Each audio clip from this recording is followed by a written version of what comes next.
anyone listening right now, if you are someone who is like, okay, when this thing finally happens, then I'm going to be enough. When I finally get married or have the kids, or I finally hit 7 figures in my business, or 8 figures, or 9 figures, or 10 figures, when I finally get my 6-pack, when I finally, right? And then you get that thing and it's like, okay, it's great for a minute. Yes. But it's never quite enough. Yes. It's because you have built confidence. You have built confidence in that journey. Now you have confidence in your body and your 6-pack. Now you have confidence in your business, but your self-worth has not changed. And there are so many people, and this is me most of my entire life, where I thought if I achieve enough, I'll finally feel enough. Yeah. If I accomplish this thing, if I build $1 billion business, if I feel confident in a swimsuit, whatever it is, then I'll finally feel enough.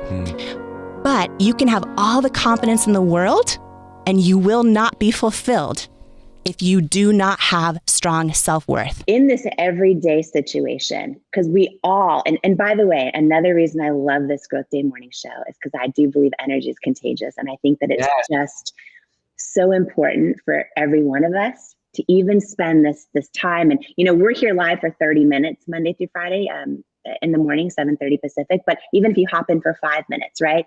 I just think that being around this kind of energy is contagious. We don't all have that inside our homes. We don't all have that inside our communities. And also some of us that are really used to having that, everyone else that maybe poured into that energy and that joy, they're going through hard times right now too, right? So it's just overall a big hard time. But Brendan, for each and every person right now, what is your advice and maybe even what you're getting out of what you're reading now, but everything else, and how do you summon that? How do you summon that confidence and that vision for something bigger than yourself, and that to take you out of just the hard season around you that you're going through? How does every person on an everyday level sitting in their living room do that? Just that I love question. it. Well, it's so funny. You all know I love coaching, and part of coaching is always the person who just asked the question almost always answered it.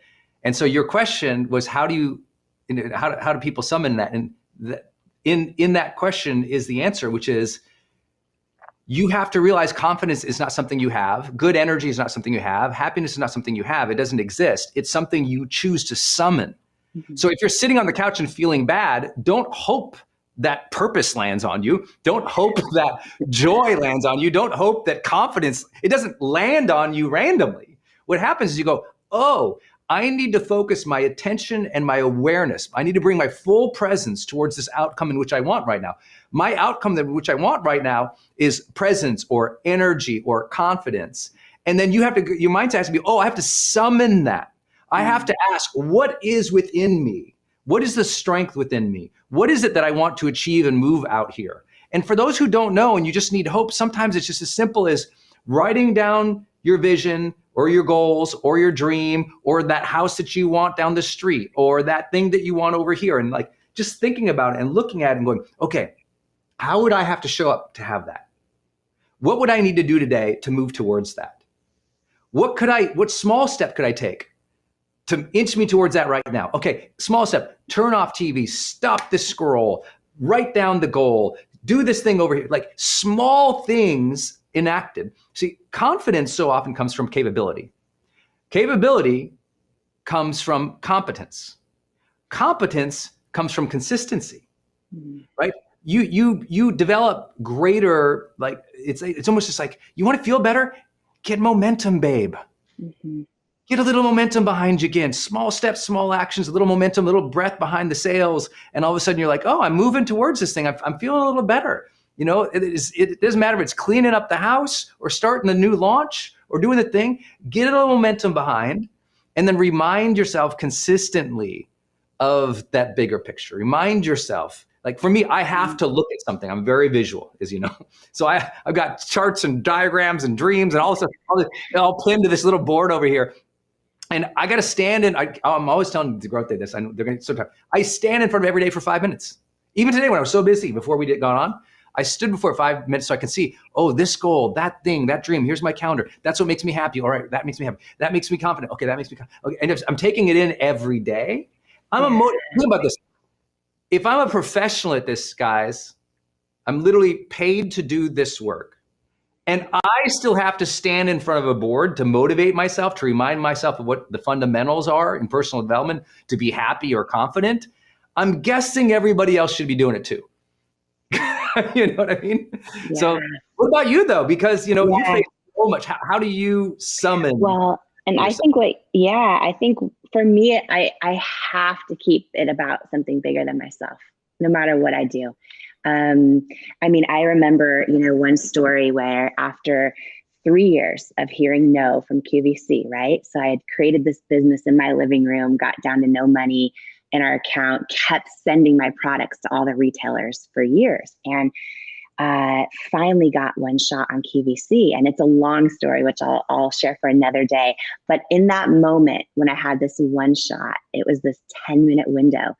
And I knew, oh my gosh, if this goes well, this could change everything, right? It could open doors for my whole company. If this doesn't go well, I'm out of business and I'm bankrupt. And it was this one moment.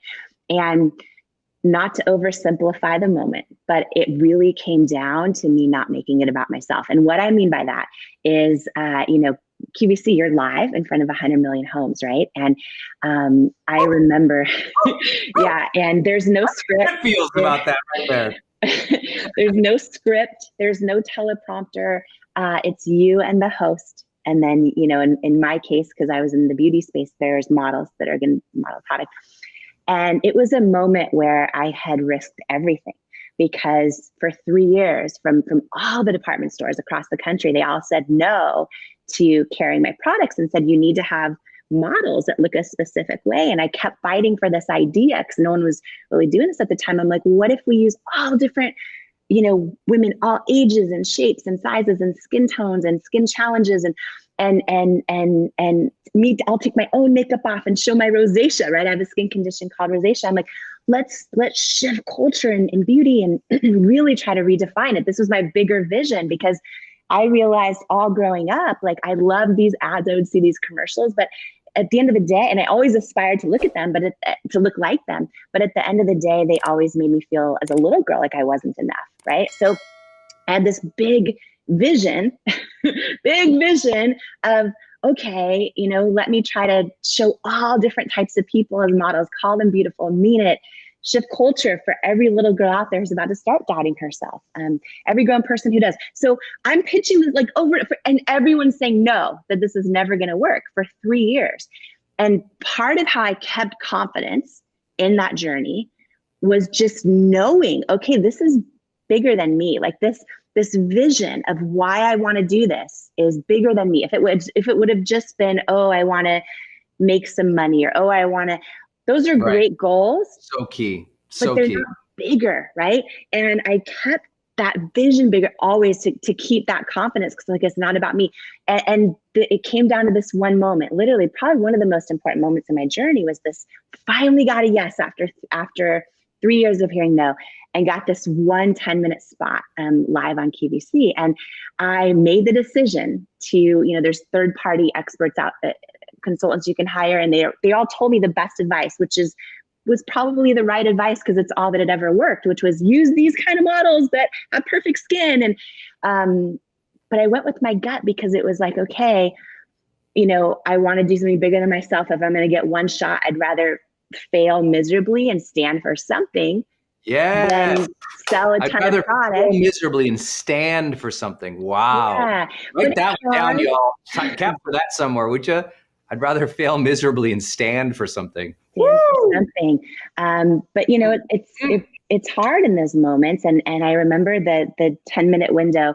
And why I'm bringing this up is because, for me, it's that vision. And I love coming after Vision Week and Growth Day Morning Show and going into Confidence Week, because I think whether it's something like what I'm describing with your business, or it could be something really small, like a personal health goal, it could be anything. But I think having confidence in that journey is part of it for me is this bigger than myself, right? Yes. And so I remember the moment that the 10-minute clock came up, and we were about to go live, and I had that one shot, right? And if we didn't do well, we were done. Like we never would be invited back, and we had to hit the sales goal. And at the time, I was only selling 2 to 3 orders a day on our website after 3 years into building the company, and we were down to under $1,000 in our bank account, and this whole thing. And I took that risk of going, okay, I'm going to stick with my vision. And there was one moment, Brendan, when the cameras went live, and it was this 10 minutes, my one shot, you know what I mean? It was my one shot. And I remember thinking, like, for a split second, I went back in my head to making it about me for a second. I was like, is my dress too tight? I felt like sweat dripping down my Spanx. I was like, what? And I was like, oh, no. If I get in my head and make this about me, I'm done. Like, this is so much bigger than myself. And I had to make it not about me. And boom, in my own head, I had to shift to, why am I here? Why am I doing what I'm doing? And it was, my bigger vision of, oh my gosh, even if nobody buys anything and they flip on their TV and they see me showing, Helen in her 70s, all my different models, all ages, shapes, sizes, skin tones, and calling them beautiful, meaning it, and no one buys anything, like that, maybe I can at least shift culture a little bit around inclusivity. So that was like the vision I had to keep. But I just remember that moment, because if I went back into myself and made it about me and thought it was about me, I'd be done. I would have been done. And I would have never been able to authentically connect. Because I think that you tapped into what you stand for, and you tapped in for something that you believed in, something that's important.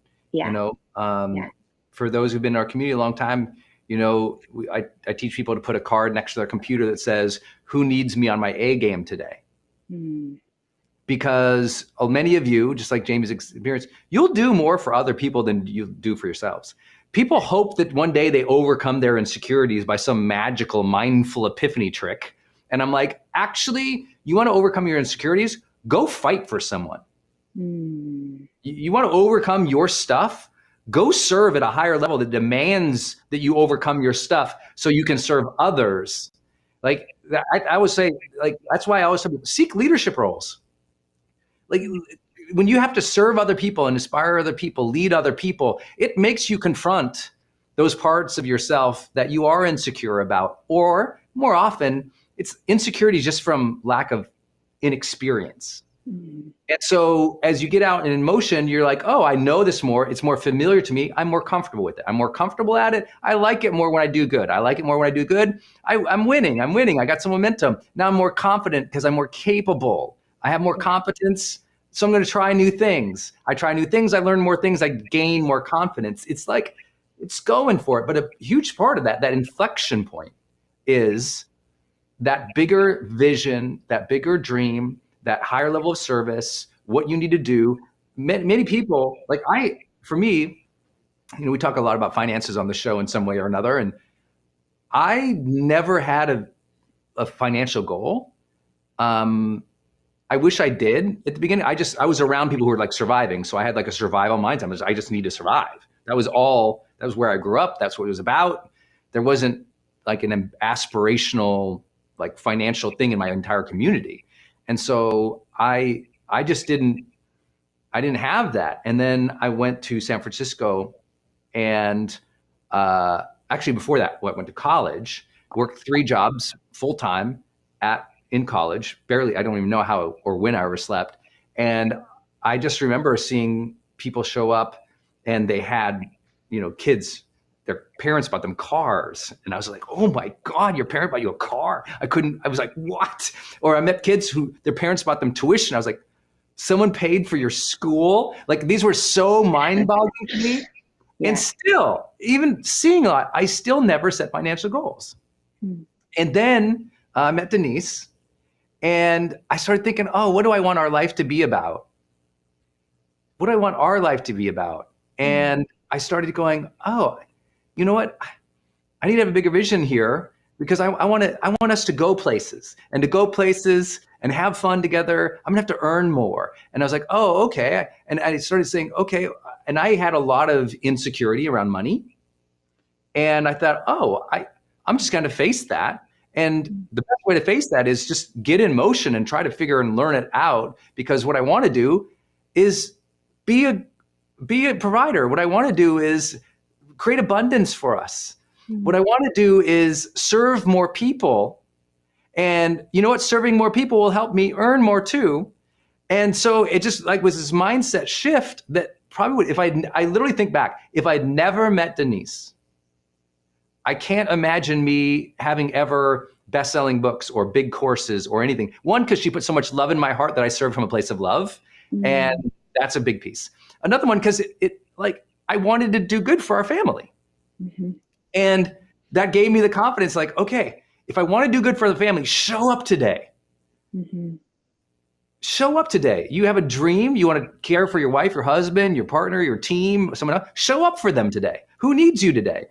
Jamie was like, she was standing on values and service to those values. You can stand on your dream, your vision, a family member, someone you want to take care of, a cause you want to give to. But the most important thing is every day, put that thing in your head. Every morning, put that thing in the head. In the moments that matter, like she was talking about, or like Jamie and I also talk about like burnout and fatigue and tired. Like when she's in this big launch for Believe It, her new book, it's like, okay, got to show up. It's just like, it sucks. You're tired.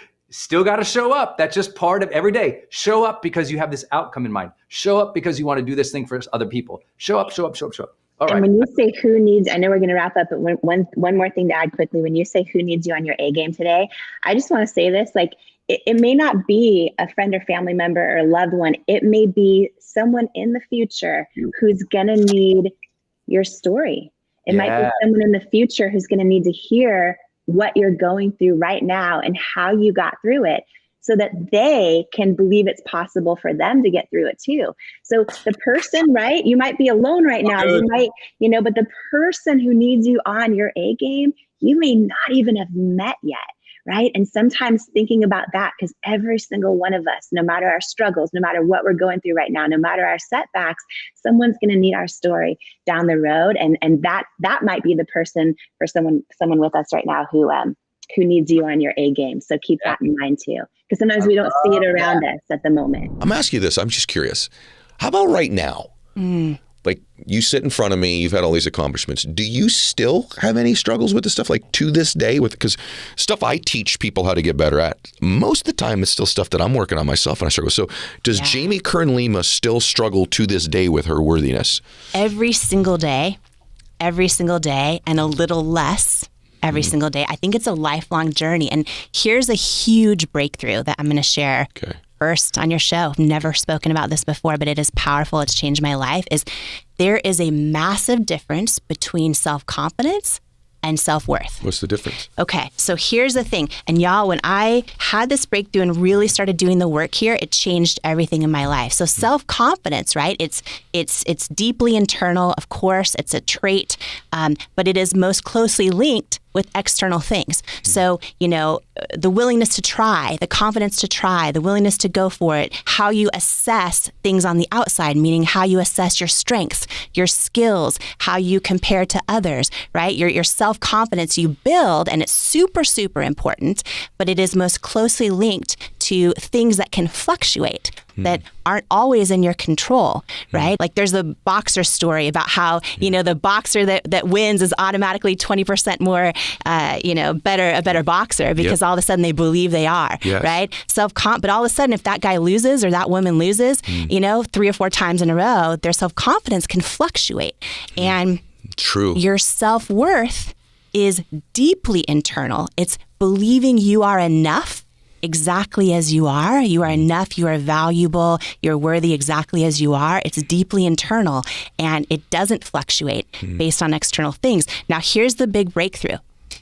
You can be, so for anyone listening right, I'm gonna get fired up. I'm gonna jump out of the seat. For anyone listening right now, if you are someone who is like, okay, when this thing finally happens, then I'm gonna be enough. When I finally get married or have the kids, or I finally hit 7 figures in my business, or 8 figures, or 9 figures, or 10 figures. When I finally get my 6-pack, when I finally, right? And then you get that thing, and it's like, okay, it's great for a minute. Yes. But it's never quite enough. Yes. It's because you have built confidence. You have built confidence in that journey. Now you have confidence in your body and your six pack. Now you have confidence in your business, but your self-worth has not changed. And there are so many people, and this is me most of my entire life, where I thought if I achieve enough, I'll finally feel enough. Yeah. If I accomplish this thing, if I build $1 billion business, if I feel confident in a swimsuit, whatever it is, then I'll finally feel enough. But you can have all the confidence in the world and you will not be fulfilled if you do not have strong self-worth. And that is huge because... Wow. Yeah. Wow. Can I just say something? Wow. You just described me. Yeah. Like even now. Yeah. That is awesome what you just flipping said right there. Holy smokes. Because you and I talk all the time. You've never said that to me before. Whoa. So sorry, you guys. So I just want to say this to you. I have really built a lot of self-confidence, but I don't know that I built that much self-worth. And so it is why I haven't enjoyed a lot of the successes that I've had. And to the extent that I have, and you too. Yeah. Man, you are on there. Do you think the self-worth thing for most people is, not all of it, but do you think a lot of it is shaped in childhood from experiences? Because I know being raised by an alcoholic, it's pretty hard to have a lot of self-worth, right? Because I don't think my dad had self-worth. And I think, I don't want to assume everybody knows this. Tell them a little bit about your childhood. And do you think a lot of this is shaped self-worth early in our lives? I know there could be an event later where you're like, I just lost all my self-worth. He left me, or I went bankrupt, or she cheated on me, or whatever it might be. But I do think a lot of it can come from childhood. It can. It's also, though, reinforced our whole life. We're in a culture that rewards when you do things that get external applause. They're almost always tied to confidence or productivity or things that are external. And we grow up believing that if we do those things, we'll be happy. Every single, commercial or ad or most companies are based on you achieving an emotion if you get this thing, but it's almost always external. And then we're raised by families often, whether they're well-intended, healthy or not. We've never learned this. We've never learned this. Where did you get this distinction from? Huge breakthrough, actually over a really mortifying, embarrassing story I've never shared before, that has to do with Oprah. And by the way, Ed, I want to say this is something I believe affects everybody. I think that, if you really, I don't want to get too granular here because we'll be on for hours, but you think about, look at our country, life, liberty, and the pursuit of happiness. It's something that we have to pursue. It's not like, we shouldn't innately be happy, right? There's so many things all around us. I don't want to get started. I didn't come here to look cute today. Let's go. I'm like fired up. But here's the thing. There's so many things all around us that tell us if we finally get the thing, if we finally are, whatever, then we'll be happy. And I believe a couple things. I believe you need both self-worth and self-confidence, right? Just because you have self-worth and believe you're enough as you are doesn't mean you're now complacent and you're like just chilling, because that's not a recipe for fulfillment either. But if you do not have self-worth, you will never be truly fulfilled, no matter how much you accomplish. So you need both, right? So you need both of those things. And this is why I wrote Worthy, and it's why it's such a breakthrough, because for anyone out there who does not feel like they're enough, and maybe you're really good at hiding it because you are crushing it in every area of your life, or you're just really good at being the strong one, or whatever it might be. But I believe that deep lack of internal worthiness is why nothing ever feels enough. It's why we don't feel enough. It's why we finally get that big thing and then we're not happy or fulfilled. Or it's why we sabotage things in our life because we don't believe we're worthy of them. And so how this happened for me is, my whole life, I grew up watching Oprah in my living room. And that was sort of like, my whole life, I thought one day, I am going to interview other people and share their stories with the world. And I just always knew, and I had this knowing that made no sense, but I just knew I would meet her. I just knew it. And I was like this little girl in a suburb in Washington State. Like everybody else was, right? Yeah, like exactly. Yeah. And when I eventually went, it's a long story that I'll cut because I want to get to the point of it. But I eventually met her at one of her live events backstage. And after meeting her, I wrote her a very long email. And through sheer grace, it got forwarded and she eventually got it. And long story short, she invited me to lunch at her house. So this is, I'm cutting through a lot of how this happened. But I had lunch with Oprah at her home. Look how you just said that. I had lunch with Oprah. Did you hear what she just said? Just so you know, this little girl who's adopted, who's watching her on television, ends up, you just knew, but now I'm invited. I mean, put yourself in this position, everybody, whoever your hero is, and that Oprah was your hero for the most part, right? Yeah. Your hero is now inviting you to lunch because that part of it matters because of the rest of the story, what happens afterwards. So now you're going to go see Oprah. Go ahead. Yes, I know you're one of the few people on the planet that knows the story, so I'm share it for the first time. And honestly, it's embarrassing, but sometimes the biggest struggles or setbacks or mortifying moments or pain we go through is like not a setback. It's really a setup for what we're supposed to do. And and this certainly was for me. So I end up going to Oprah's house, literally shaking in my boots. But also, I was in this moment in my life. This was about 5 or 6 years ago. Super confident. I was so confident. I had just, my company was exploding and I was so proud of, impacting millions and millions of women and trying to change the definition of beauty in the industry and all these things. And I was really self-confident and also, of course, crazy nervous to meet her and really actually sit down. And we had lunch for several hours, just me and her. And at the very end of lunch at her house, she wrote down her cell number. She gave me her cell phone number and said, call me anytime, just like that. And I left and I did not call her for 4 years. Oh my gosh. I didn't call her for 4 years. And when we talk about sabotaging something, right? Yeah. And anyone out there who has done this in some area of their life, in a relationship, a friendship, a career move, whatever it might be, this was like, for me, the person that, my whole life, now I have her cell phone number. Right. For 4 years, I would tell myself things like, oh, you know what? Like, I don't have the right thing to say yet, but when I get the right thing, then I'm going to call her. Or, oh, everyone always wants something from her, right? I'd make up the story. I'd tell myself, everyone always wants things from her. I want to make sure she knows I don't want things from her. I'm here for real, true friendship. So I'm not going to bug her. Or I would always tell myself these versions of why I wasn't calling her. And 4 years went by. It's incredible. And I had this huge epiphany. I was like, oh, I'm not calling Oprah because deep down inside, I don't think I'm worthy of being her friend. In spite of all your success. Yep.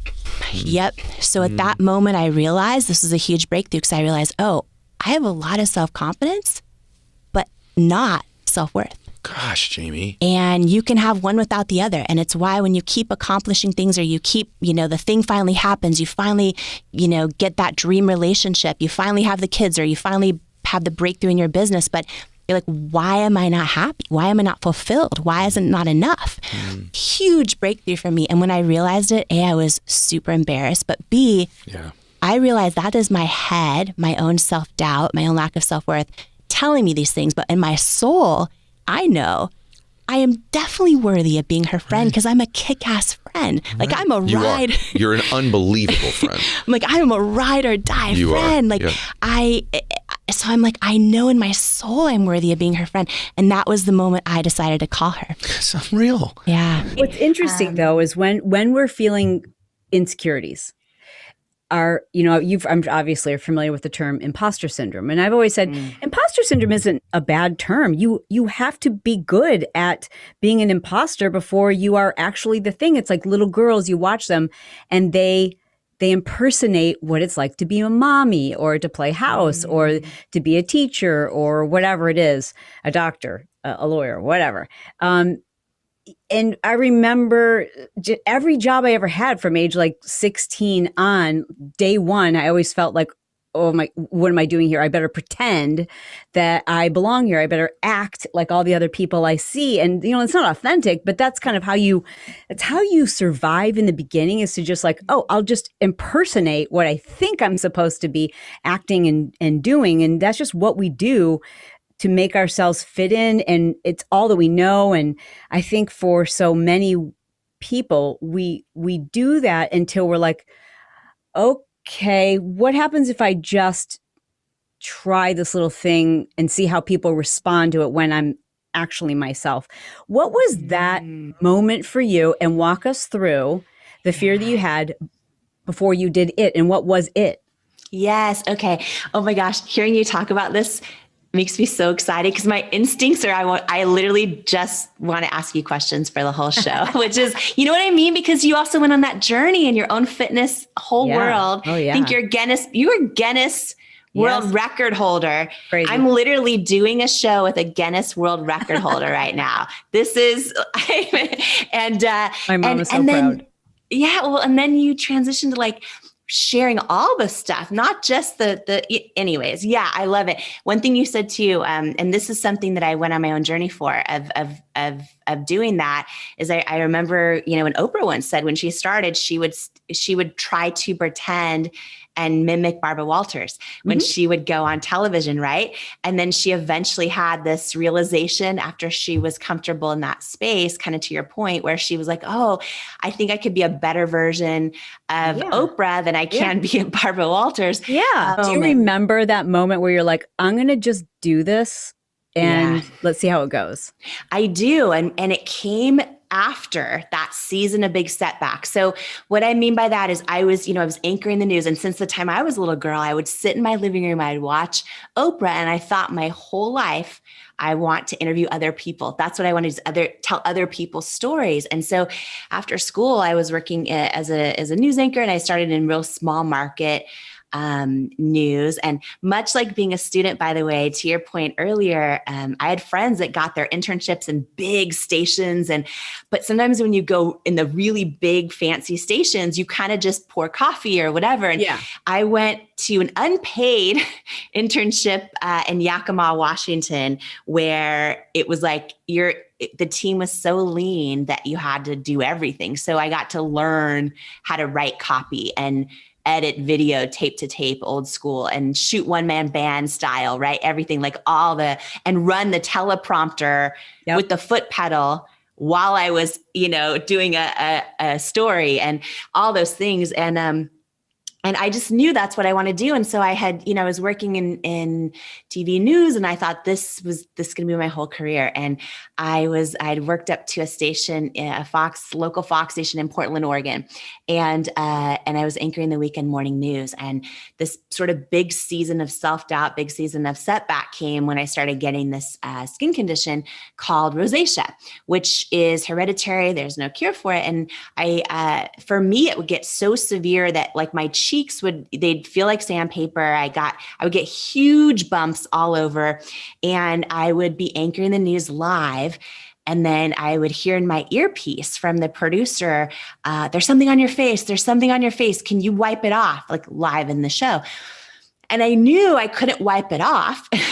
And I knew what it was that makeup breaking up and the redness coming through. So for the first time in my life, I started being aware of makeup and buying, I spend my paycheck, which isn't very much in television news, started buying products like from the pro makeup artist shops, and then the drugstores, and then anything I could get from department stores. I would try to get the free samples first. And then after that, I would try to okay, it's a $200 foundation, but maybe this works, right? And no matter what it was, it didn't work. It either wouldn't cover it or it'd be so thick that I would be talking on the news and it would look like a mask of clay cracking. Yeah. Right. And so I was just like, and so I went through this season of self-doubt, the season of thinking, okay, am I going to get fired? Am I going to lose viewers? Because I went to a dermatologist to explain there's no cure, and I got all the prescription stuff and none of it was working. And I had this kind of big aha moment where I thought, wow, if I can figure out like how to make a product that works, it'll help me, but it may help so many other people out there too. And in that journey, right? But by the way, I knew nothing about the beauty industry. I had no connections. I didn't know how it was possible. I just started getting this kind of like knowing, I guess. And well, what if? Could I figure it out? Could I do it? What would happen? And I didn't realize at the time that it was a big setback that was a setup to something I was supposed to do. On this journey, though, when we talk about going from imposter into to just full confidence of who we finally are, I had a big epiphany happen. And I realized, after trying so many products out there, I realized, why can't I freaking find anything that works? Like, this doesn't make any sense to me. Yeah. And then I realized, and this was 2007. I realized, my whole life, to the point of your question, my whole life, I've always seen these ads on television or in magazines, selling beauty products.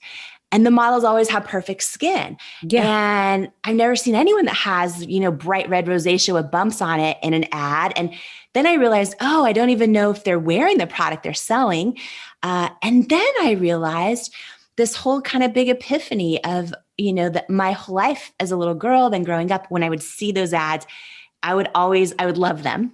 I would aspire to look like that.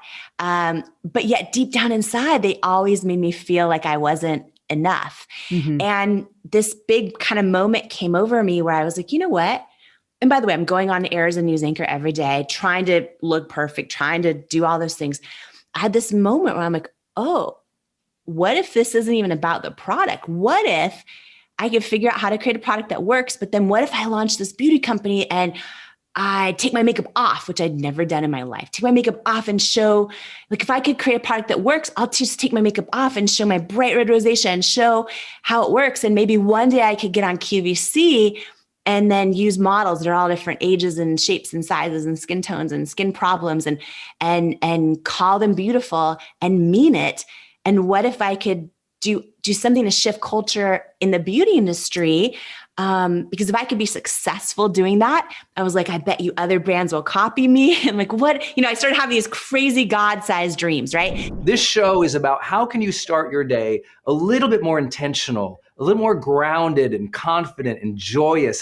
How can we start the day in some way? We spark some aliveness in you to go win the day, spark some aliveness to be a good mom or a good parent or a good caregiver or a good leader, contributor, artist, whatever your jam is today. How can you bring some joy to that and really experience it? Like, life has to be a quintessential question of, how can I enjoy this day? Yeah. Even when the day is full of, I got to make lunch for 50 people, or I gotta go, do all the laundry of 70 people, or I have to figure out how to build this business or start this thing. You must find your way of bringing happiness to it. And Jamie and I have been talking about confidence all week, and we've talked about different frameworks for how do you find confidence, from letting go of labels that other people called you, to simple acts of standing in front of your goals and your dreams every day and looking at them so that the motivation, the ambition hits your heart again visually. All of these things we talk about. Today I had an idea I thought I'd share about confidence, Jamie. Yeah. And I know you have some things you'd like to share as well. And you want to go first? No, go for it. Every We're both time coming in hot today. I get happy. I know some of you're new to our community. So if you have never joined us officially on Growth Day, go to growthday.com. That's where we do all our live in-depth training with lots of personal development trainers going live for you guys all year long for less than $1 a day. It's super cool. But Jamie sent me these mugs, which still makes me happy every time I take a drink out of it. Cheers, Jamie. Good morning. Cheers. Good morning. Cheers. I'm going to guess, are you drinking green tea? It's water today. Water today. Okay. You don't need to guess water. with mine. It's complete coffee. I already got my morning workout in, so I'm energized. I'm fired up. I get so excited to talk with you all and see you all in the comments. I see people all around the world who join us every single morning just to give you a big old virtual hug and start your day off strong. Here's an idea on confidence, speaking of drinking my water here, that might serve you all. And that's this. Please realize that a lot of confidence, as we've talked about it, has been very, let me redefine my identity. Let me set intentions for who I am each day. Let me look at my goals and let me believe in my ability to figure things out, because that's what confidence is, my belief in my ability to figure things out. But I also want to tell a different kind of confidence. We're halfway through the week. And this different kind of confidence is the confidence of trust in being. Think about this. When water is flowing down a hill, it's not trying to be confident and strong. It's not trying to surge down the hill. It's not trying to command all the rocks to be exactly where the rocks have to be because it's a perfectionist water. It's flowing naturally with what it is. The bumblebee isn't going, we're going to command this field. Let me bring the legions and we're going to take this field. The bumblebee is doing what the bumblebee does, what the bumblebee is. And sometimes people lack confidence, not because they don't have goals, not because they're not high achievers. In fact, most of the high performers that I've consulted and coached with and worked with in the world, what they were trying to get back to was their authentic presence. They were the good commander on the field or the builder of the industry or the titan. And then at some point they said, I got to figure out me again and flow with that. And finding your natural essence, your nature, the truth of who you are, there's confidence there. Like I show up in a lot of different situations where it's very anxiety producing, right? Imagine walking out onto a 60-foot stage that's 40 feet deep and 20,000 people are in the arena.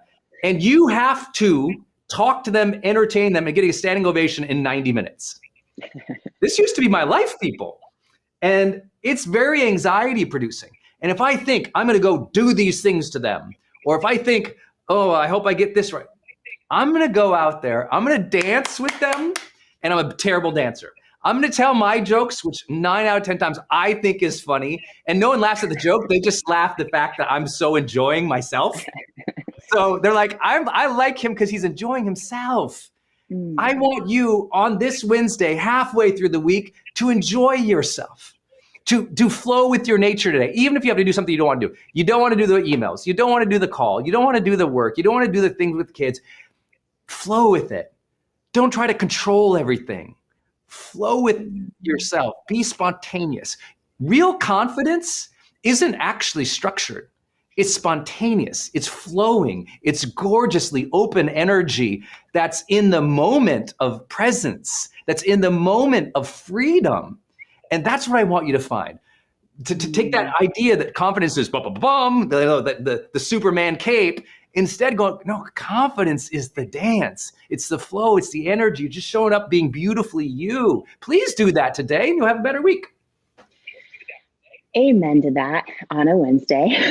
And I love on a Wednesday. Can I get an amen on a Wednesday? Amen on a Wednesday. I'm throwing out what I was going to talk about because this is so good and I'm fired up right now. But, okay. I want to distinguish something you just said too that I think is huge for people. Sometimes when we're in a growth community and we're invested into personal growth and we want to change our habits, improve our habits, we want to do all those things. Sometimes we can confuse that with I need to change who I am or my essence. And they're two different things, right? And I think this is so beautiful what you said, because I think it's so freeing for people as well.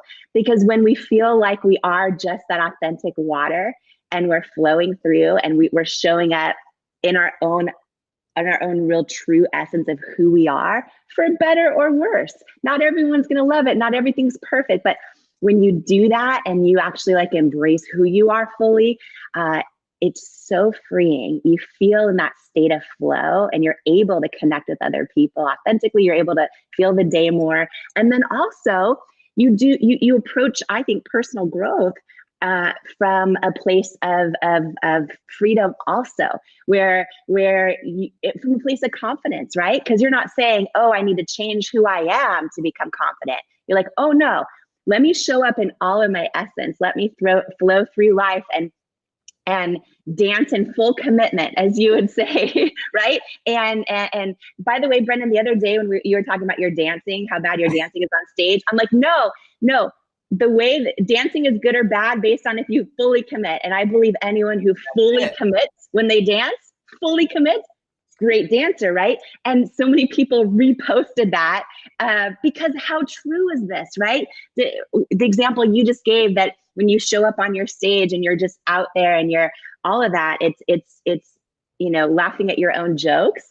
But when you're fully flowing through like the water in your own jokes and you really think they're funny, people can feel it and they celebrate that, right? And I think sometimes you're taking joy in your being, you're taking joy in your own mind, you're taking joy in the moment.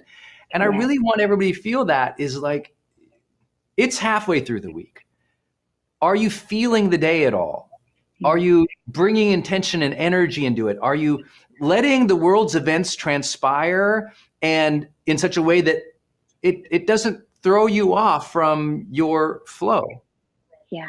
I mean, like, isn't it true drama is always going to be there, Jamie? Like drama, something's going to break. I mean, you had 1,000 employees at It Cosmetics or whatever it was. It was like, right? I mean, at some point, people were screwing stuff up and bad things were happening. Customers were upset about this or that.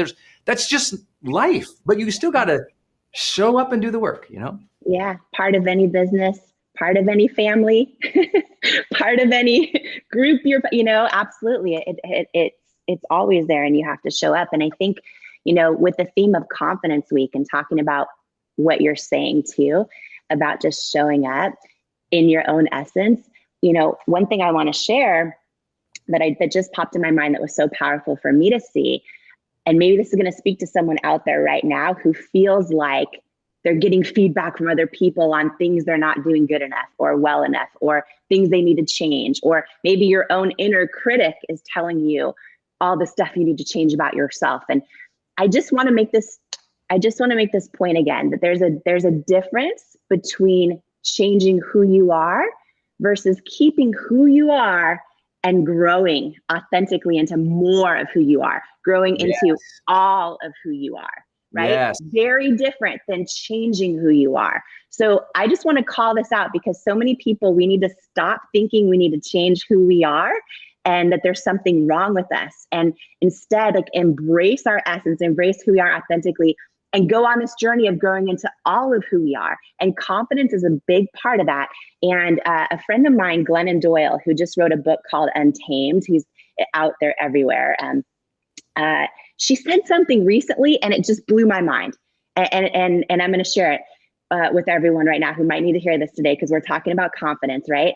So anyone who's written a book before, anyone who is in the process now, anyone who might want to write a book in the future, when you write your full manuscript and you turn it in, if you go through a publisher, you have different editors and they look at all your stuff and they start changing a lot of stuff. I mean, every page. Just started the work. Y'all should that. When you write a book, when you turn it in, you literally just began the project. That was like the first step. That's the hardest step. That's the first step. So be ready for. Jamie finished her first book, Believe It. It comes out next month. I'm so excited. This month. It's like 3 weeks. Yeah. It's called Believe It. Pre-order on Amazon. Go support her. Go to believeit.com. She worked so hard on this book, y'all. And I know you're telling a story. I'm sorry to interrupt. I'm just so excited because you really got it. Like, she turned it in. I got a first version of Believe It. And I went through it and gave some feedback and knew it was like, this is the first round of feedback and this is going to be a lot. Like, your editors and remember, you were so precious about it. You were like, oh, I hope they don't want to change it. And I was like, oh, they might, you go through the process. And I just trusted and knew that you would, going through the process several more times with other people, it always makes something better. It really does if you trust and you follow your voice. But anyway, I'm sorry. Yeah. Well, no, exactly. Yeah. So just to share that, I said no to a book deal for 10 years because I was like all in building this company and I didn't want someone else to write my book. I wanted it to be fully authentic. So I waited. And then when I knew it was the right time, I wrote 80,000 words, every single word. And I was crying and laughing and so fired up for everyone that's going to, to share these lessons with, and binge eating Lucky Charms some days, all the things. Anyways, when I finally turned in the manuscript, Brendan, you and Oprah were two of the first two people that read the draft. And it was the first time I got feedback. And this is what I want to share with everyone and share about Glennon Doyle's story. And you said the same thing, and so did Oprah too. There's like, oh, great editors are gonna even, challenge you to go deeper on the stories, deeper on the lessons, all the stuff. And so, yeah, to your point, writing the book, that's the starting point. Then I spent the last 2 years, almost 2 years, editing every single word myself, going deeper, challenge. But the point I want to make is this: not about my book, but about our life and about every person listening right now.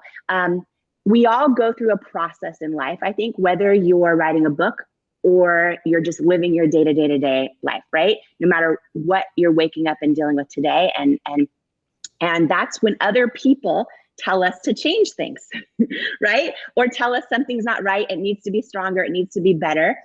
And I think that it's so important to check in with our gut and go, does that feel right to me? And then if it feels right, you're like, oh, that feedback is a gift. I'm going with it. What a gift that this person said, hey, I think you should do this, challenge yourself to go deeper on this lesson. Or can you share more? I know it's personal, but can you share more? Whatever that feedback is, right?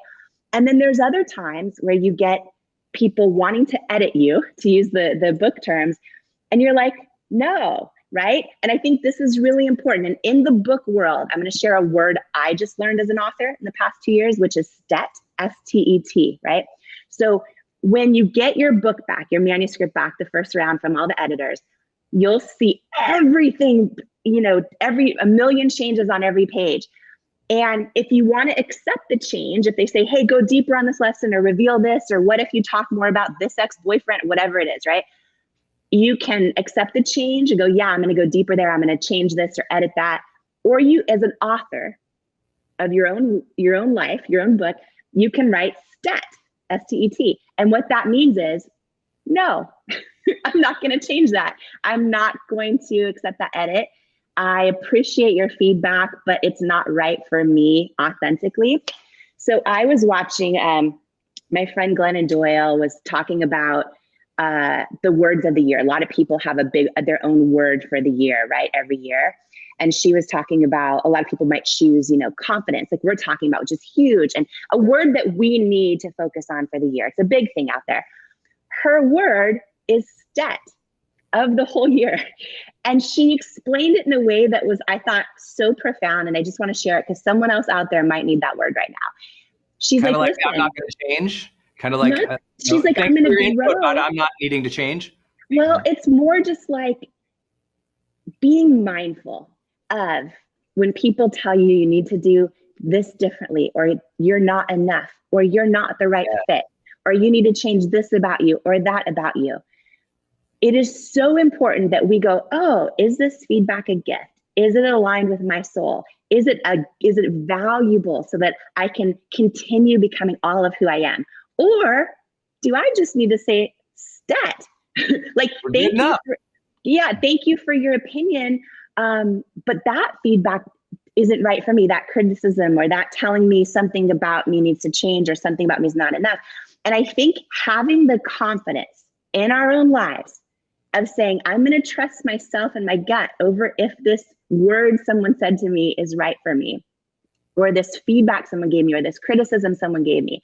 Having the confidence to say, does this feel right in my gut? And if it does, great, trust it. And if it doesn't, don't. And have the confidence to just appreciate that from a distance and appreciate that person's intentions, because a lot of times they're good, but say that word stat in your own life. And I just thought that was really powerful, because a lot of times we're so busy throughout the day that we don't take the time to go, oh, let me curate the words that come in, that penetrate and take root, that other people share or that I'm hearing throughout my day. And I think part of confidence is learning to do that. I think it is. It's about how to receive other people's direction or input or judgments, and also your own judgments, because sometimes it's your own voice saying things and you were like, whoa, is that true? I put everything through a filter, obviously, because I'm the Mr. Framework guy. So I'm like, I call it the 3 E's. And so I listen for the 3 E's, and the E's just each stand for a word. And the first one is, does this feedback or this mental chatter, if I follow it, does it expand?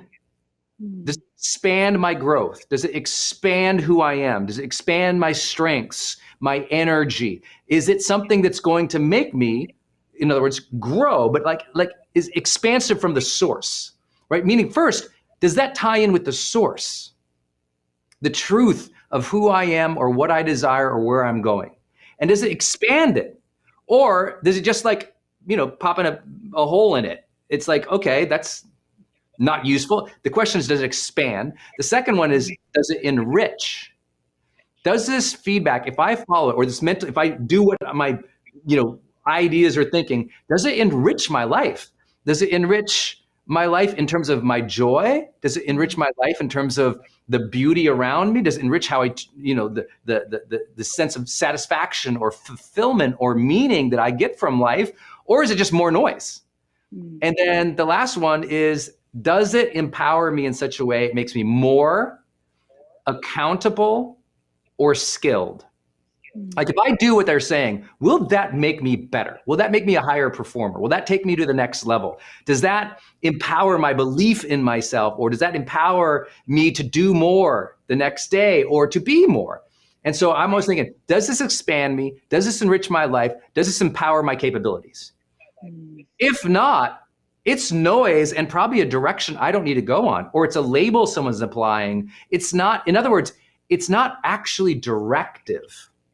It's not additive. It's not progressive. And you have to learn those, because some people offer what I call dead-end advice. Label, judgment, stop. And I'm like, oh, that's dead-end advice.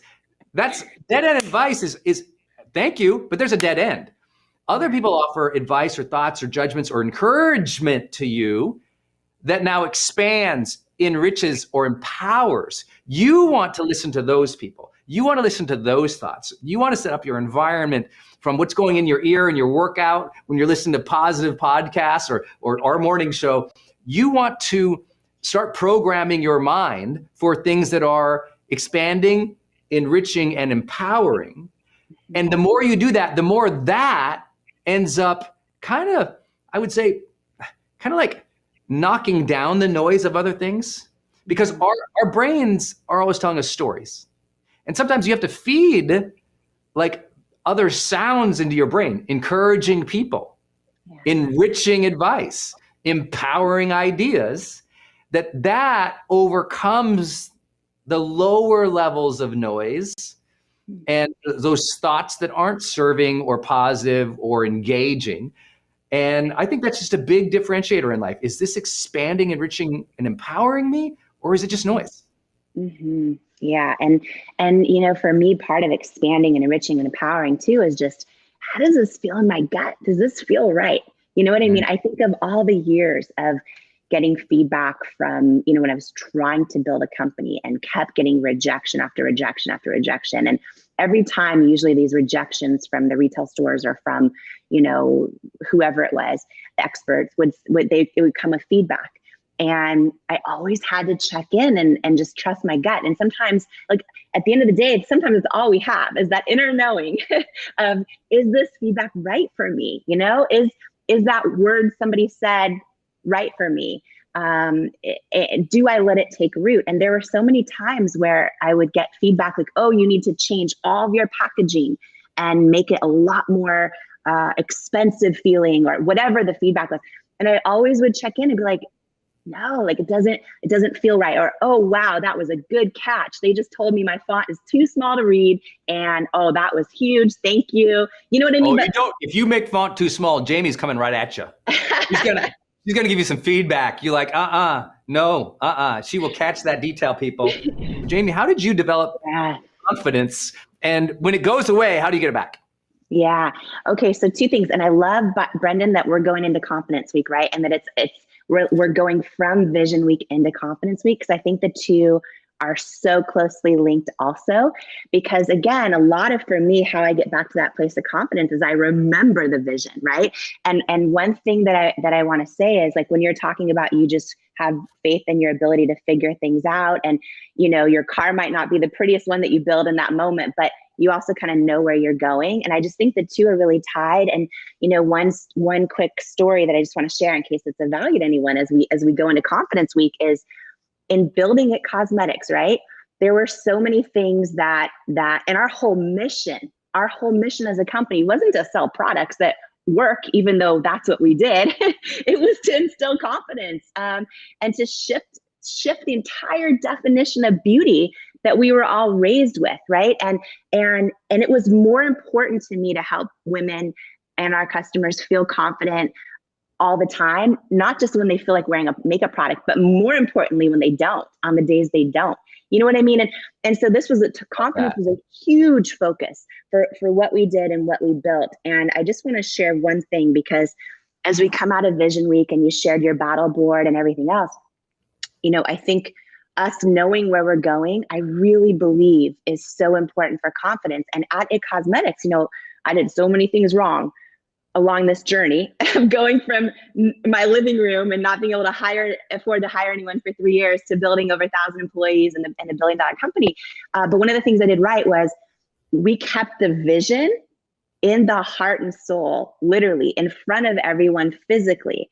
And that helps you keep confidence in your product development decisions and your hiring decisions, in how you show up on the day. And so to get really granular, when you walked into our offices, and I think this is important because listen, most of us are working in our living room right now, but we can set up our living room this way, or we can set up the closet we're recording our podcast out of this way, or we can set, maybe it's as simple as when you open your drawer, you have a reminder right there, right? We can do this in your closet. We can do this in all different ways, but every single employee in the whole company got a little sign that went on their desk that had all of our whole mission in photos of why we're doing what we're doing. And the customer was at the heart and soul of it.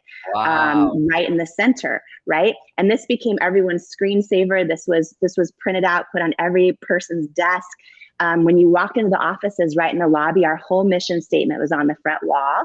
And then we had these kind of pillars of belief that we believed in as a brand, and the impact we wanted to make in the world and on every person that came in touch with our products. And those little beliefs, we painted them all over every place of the office. So if you walked into a conference room, you saw a belief. If you went into the bathroom, you saw a belief. If you they were everywhere. And we ended up referencing this back a lot, and I mean a lot, over the years. And I want to share this with everyone because I think in this journey of your own vision, but also in being confident, right? A lot of people, that's the one thing that for them will change everything if they just figure out how to be confident in themselves. And if you know who you are, where you're going, the words you want to say to yourself about yourself, even if you don't believe them yet, when you figure out all of those things, I think having them clear in places in front of you. So on every employee's desk, we had, in this frame, these 4 photos of all the things we stood for. And in the center was our customer at the heart and soul of it. And wow. Every time something happened, Brendan, for example, there'd be a big trend in the marketplace and everyone's making money off selling something. And the retailers are asking our company to create it. And so I have the team coming to me who wants to hit their sales goals. And they're like, okay, listen, here's what and we would go back to that photo. I'd be like, okay, does this serve her? Look at me and I would say this, tell me, is her life better? Is it better? Does it bring her joy? Does it solve her problem? Does this fit our vision of where we're going? And usually the answer is no. And then boom, we don't launch that product, or we don't go into that retail partner, or you whatever. Had clear intentions. They were stated. People knew it. That's where we talk about even around, I love it how you said it, around your house. Last week, I kept showing you guys my battle board, or talking about how I plan and schedule things. It's like, if those words and that purpose isn't there, it's so easy to get distracted over here or over there. You have to, even with my clients, I always have them choose 3 words that describe the best of who they are. And then I have them put those 3 words as a reminder in their phone. And so these reminders pop up every day that say these words that describe the best of who they are. So maybe your word, this week or this month is confident, or maybe it's bold, or it's courageous, or it's thoughtful, or kind, or loving, or appreciative, whatever it is. But when those words pop up on your phone every day, you go, it starts ingraining that self-talk in your mind. It reminds you, oh, right. Reorient to that. Because those words are the labels you're giving yourself. And Jamie, you better talk about labels, because you promised them 3 days in a row. And if you don't do it, I'm going to get DMs all day long. What do you do with labels? How do they impact confidence? Because I'm telling you what, I don't want to be a labeled bad guy if I don't facilitate that. Yeah. Okay. I think that, we're not in life. We're not who other people say we are, right? We're who we believe we are.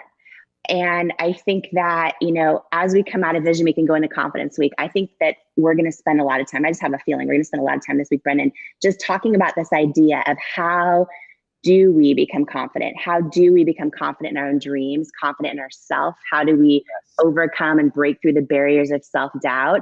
And, I want to bring this up, and this might be a multi-day thing, but so many of us have been told, right? So my amazing husband, Paulo, I hope he's not going to kill me for sharing this, but we were talking about the topic of labels, and he was raised by like loving parents, but he would always be told, you're the athletic one, your brother's the smart one, right? And then as they grow up, we hear these things, right? And sometimes we let these labels take root, and sometimes it's a family member that says it, or a friend that says it, or somebody at school that says it, or a colleague, or it's ourselves saying it to ourselves. But those words, those labels that we give ourselves can be used, to Brendan's point, to really empower us and give us vision and confidence and help us to believe.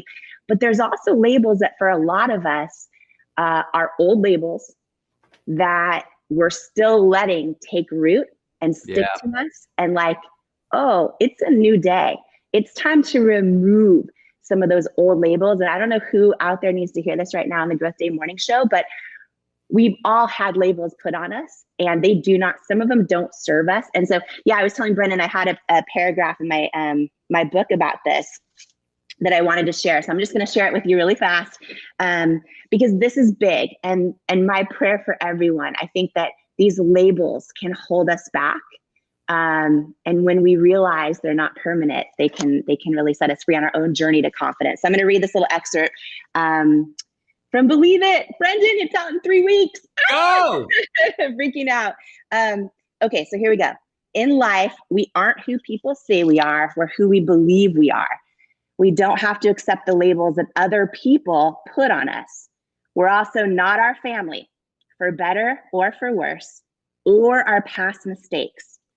We're not a nickname someone gave us or a regrettable incident we miscalculated. It's easy to carry around old labels and mistake them for permanent ones, but they come with a light Post-it adhesive.